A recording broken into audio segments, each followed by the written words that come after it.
how to allow or disallow Palm Store auto-install shortcut on Tecno mobile phone. Go to Settings.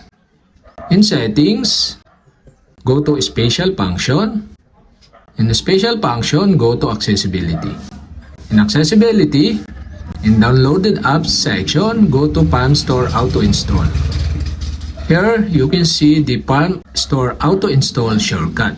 And the Palm Store Auto-Install shortcut is off or disabled or not allowed. So if you allow this Palm Store Auto-Install shortcut, switch on the switch button on the right side and tap Allow on the pop-up. And tap Got It to another pop-up to allow the Palm Store Auto-Install shortcut to your Tecno mobile phone. So move button to the edge to hide in temporarily. And to disallow, switch off the switch button on the right side.